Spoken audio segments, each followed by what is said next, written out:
Welcome students, in this video you will learn the poem The Voice of the Rain.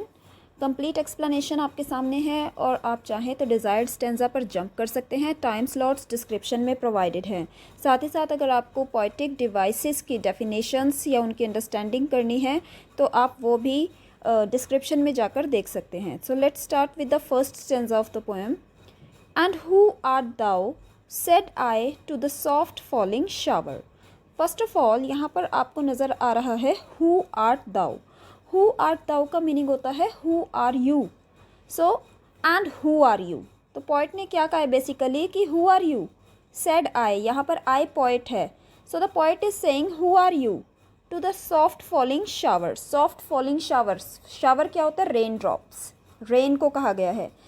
तो soft falling shower जो है उससे poet ने क्या कहा कि who are you which strange to tell gave me an answer. अब obviously rain drop से आप बात कर रहे हैं, रेन से आप बात कर रहे हैं, तो वो आपको जवाब तो कोई नहीं देगी, but still it is a strange thing कि उसने रिप्लाई किया, आंसर किया पोइट को एज हेयर ट्रांसलेटेड। और जो भी आंसर पोइट को मिला उसको यहाँ पोइट ने ट्रांसलेट करके लिखा है आई am the poem of the earth, sorry I am the poem of अर्थ। तो पोइट को क्या बोला रेन ने कि वो अर्थ की पोएम है। यहाँ पर जो आई है, अब ये जो है वो स्टैंड कर रही है रेन के लिए।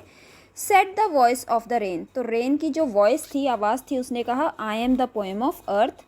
Eternal I rise impalpable out of the land and the bottomless sea. Eternal, eternal means never ending, this way कि ये चीज़ कभी ख़त्म नहीं होती है। It goes on every time, ये फॉर एवर चलता रहता है। Never ending kind of thing, that is eternal, for ever. I rise, मैं उठती हूँ। इम्पैल्पेबल, इम्पैल्पेबल मीन्स ऐसी चीज़ जिसको आप टच नहीं कर सकते, इस फॉर्म में वो निकलती है या उठती है जिसको आप टच नहीं कर सकते। Out of the land, land में से मैं उस फॉर्म में उठती हूँ जिसको आप टच नहीं कर सकते। इम्पैल्पेबल, तो किस फॉर्म में वाटर जो है जाता है आसमान में? It goes in the form of vapours, और वेपर्स को आप टच थोड़ी करते हैं, ये कॉन्स्टेंटली प्रोसेस चल रहा होता है, but we never touch it. Sea से, रिवर से वो निकलती रहती है।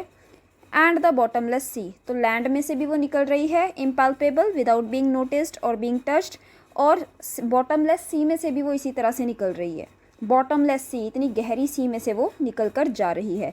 आप यहीं से समझ सकते हैं कि इस पोएम के अंदर एक्चुअली जो वाटर साइकिल आप स्टडी करते आए हैं आज तक, उसको एक्सप्लेन किया हुआ है, बट उसका कुछ इन्फेरेंस भी है।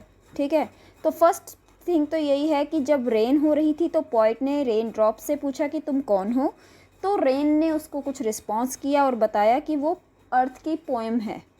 और साथ साथ उसने बताया कि ऑलवेज, फॉर एवर, वो ऐसे ही राइज करती रहती है अर्थ से, फॉर एवर राइज करती रहती है अर्थ से। एटर्नल यहाँ पर वर्ड जो था, इम्पैल्पेबल विदाउट बीइंग नोटिस्ड या बीइंग टच्ड, लैंड में से भी निकल रही है, और बॉटमलेस सी यानी गहरे समुद्र में से वो निकल रही है।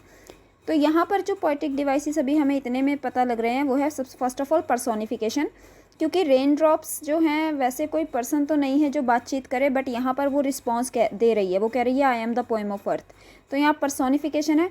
सेकेंडली सेम जो मैंने बात उठाई आई एम द पोएम ऑफ अर्थ, यहाँ पर मेटाफर भी है, क्योंकि वो अपने आप को पोएम ऑफ अर्थ कह रही है। देन हाइपरबोले, हाइपरबोले क्या होता है? आपने हिंदी में पढ़ा होगा, अतिशयोक्ति अलंकार, जब आप बढ़ा चढ़ा के कोई बात करते हैं। तो यहाँ पर बॉटमलेस सी बोला है, गहराई बताने के लिए बॉटमलेस बोल दिया कि उसकी कोई सतह ही नहीं है, कोई उसका नीचे है ही नहीं बॉटम, तो दैट्स वाई यहाँ पर हाइपरबोले है। ठीक है, अपवर्ड टू हेवन, अभी हम पीछे स्टेंजा में देख कर आए हैं कि जो रेन है वो कह रही है कि मैं बॉटमलेस सी में से राइज करती हूँ या लैंड में से राइज करती हूँ, इम्पैल्पेबल विदाउट बीइंग नोटिस्ड। अब वो राइज करके कहाँ जा रही है? अपवर्ड टू हेवन, ऊपर की तरफ जा रही है, हेवन की तरफ जा रही है। एक्चुअल कहने का मतलब टूवर्ड्स द स्काई वो राइज कर रही है। Whence, whence means where, vaguely, जहाँ पर क्लैरिटी नहीं है, तो जहाँ पर वो बिना अनक्लियर शेप में, जैसे कि क्लाउड्स बनने हैं ऊपर जाकर, हम जानते हैं, तो वहाँ जाकर एक क्लाउड्स की कोई ये तो नहीं ना एक्चुअल की ऐसे ही शेप बनेगी, वेग शेप है, अनक्लियर शेप है, किसी भी शेप के हो सकते हैं। सो जहाँ पर, वेंस मीन्स वेयर, जहाँ पर वेगली, अनक्लियरली फॉर्म्ड, वहाँ जाकर वो अनक्लियरली एक फॉर्मेशन उसकी बनती है, वो फॉर्मेशन क्या है? क्लाउड्स हैं। ऑल टुगेदर चेंज्ड, देखो नीचे जो थे वेपर्स, वाटर होता है सी में, फिर वो वेपर्स की फॉर्म में राइज कर रही है और ऊपर जाकर वो क्लाउड्स बन गए हैं, ठीक है। तो ऑल टुगेदर चेंज्ड, पूरी तरह से बदल गई है वो, एंड येट द सेम, लेकिन फिर भी वो सेम है। क्योंकि सेम कैसे है, क्योंकि है तो वो वाटर ही है, उसकी फॉर्म्स या उसकी स्टेट्स चेंज हुई हैं। पहले वो लिक्विड थी, देन वो वेपर्स की फॉर्म में राइज करी, और अब दोबारा यहाँ पर क्लाउड सॉलिड की फॉर्म में वो नज़र आ रही है। आई डिसेंड, डिसेंड का मीनिंग क्या होता है, उतरना, वापस नीचे आना। टू लेव द ड्रॉट्स, अब क्लाउड्स बनने के बाद कैसे आएगा नीचे वो वापस, रेन की फॉर्म में वापस आएगी। तो दोबारा से वो नीचे उतरती है टू लेव द ड्रॉट्स। लेव का मीनिंग होता है वॉश अवे, ताकि वो ड्रॉट्स को वॉश अवे कर दे, यानी ड्रॉट्स को ख़त्म कर सके। ड्रॉट्स क्या होते हैं, जो सूखा पड़ जाता है। तो अब जो सूखा पड़ गया है धरती पर, उस सूखे को मिटाने के लिए जो रेन है वो वापस अर्थ पर आती है। और क्या क्लीन अप करना है उसने, और क्या वॉश अवे करना है उसने, एटॉमिस। एटॉमिस होते हैं टाइनी डस्ट पार्टिकल्स, यानी सफाई भी वो कर रही है अर्थ की। Dust layers of the globe, globe again earth की जो पूरा ग्लोब है, पूरी पृथ्वी है, उसके जितने भी डस्ट के लेयर्स हैं उन सबको वॉश अवे करने के लिए, लेव करने के लिए वो दोबारा से डिसेंड करती है, उतरती है अर्थ पे। And all that in them, और जो कुछ उसमें है, ग्लोब में जो कुछ है उन सबको क्लियर करिए। अर्थ में और कुछ क्या है, पेड़ पौधे सब कुछ, उन सबको क्लीन वो करती जाएगी। विदाउट मी वर सीड्स ओनली, कि जब मैं नहीं हूँ तो सिर्फ बीज ही रहेंगे। कहने का मतलब सीड्स को ग्रो करने के लिए वाटर चाहिए, मॉनसून का इंतज़ार किया जाता है फार्मर्स के द्वारा। तो अब अगर रेन नहीं आएगी तो सीड्स रह जाएंगी, मतलब वो ग्रो नहीं करेंगी।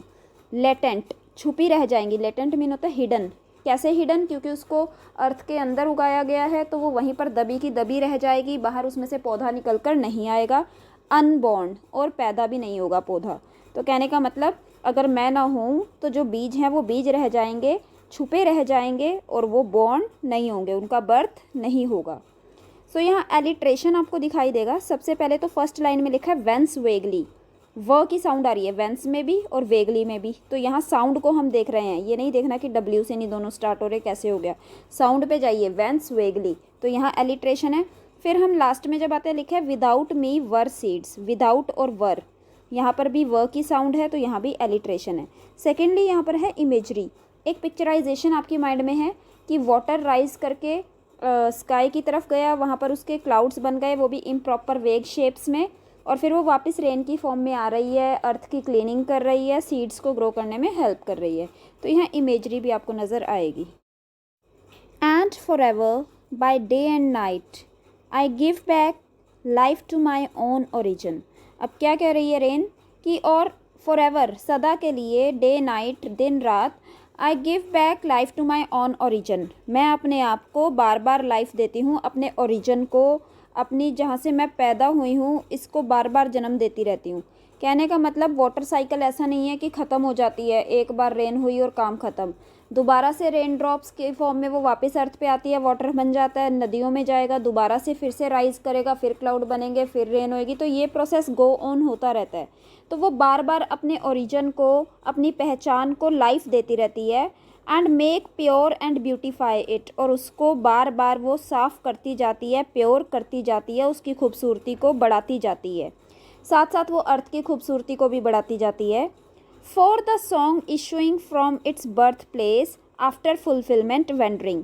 अब अपने आप को ना एक तरह वो सॉन्ग से भी कंपेयर कर रही है कि जैसे एक सॉन्ग एक राइटर के हार्ट से निकलता है। बर्थ प्लेस क्या है एक सॉन्ग का, राइटर का जो हार्ट है, उसके हार्ट से वो सॉन्ग निकलता है और अपना काम पूरा करता है। मीन्स कई लोग उसे सुनेंगे, रिलेट करेंगे, ठीक है, अपना काम वो पूरा करेगा और फिर वो घूमता जाएगा, वेंडरिंग, घूमता जाएगा। जस्ट लाइक दैट रेन जो है अपने बर्थ प्लेस से निकल के, बर्थ प्लेस क्या है उसका, बॉटमलेस सी, वहाँ से वो निकलती है, पूरा अपना काम करती है, पूरी अर्थ की क्लीनिंग करती है, उसके बाद वापस उसी अर्थ के ऊपर वो रिटर्न करती है ना, विद लव, रैग्ड और अनरैग्ड। चाहे कोई रेन के इस काम को नोटिस कर रहा है या नहीं कर रहा। रैग्ड और अनरैग्ड का मीनिंग क्या होता है, नोटिस करना या ना करना, कोई उसके काम को अप्रिशिएट करे या ना करे, कोई ये केयर करे या ना करे कि रेन ऐसा काम कर रही है, अर्थ को लाइफ दे रही है, खुद को लाइफ दे रही है, फिर भी वो पूरे प्यार के साथ अर्थ के ऊपर वापस आती है, फिर दोबारा अपना काम शुरू करती है वाटर साइकिल में जाने का पूरा।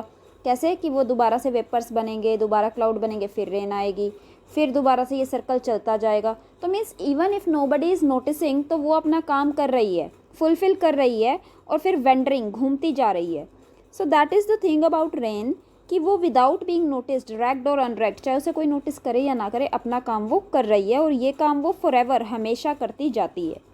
यहाँ पोएटिक डिवाइस दिखता है एनाफोरा, फर्स्ट 2 लाइन्स जो है एंड से स्टार्ट हो रही है। देन यहाँ दिख रहा है एंटीथेसिस, एंटीथेसिस में अपोजिट्स होते हैं और यहाँ लिखा है रैक्ड और अनरैक्ड, तो अपोजिट्स हो गए, so here it is antithesis.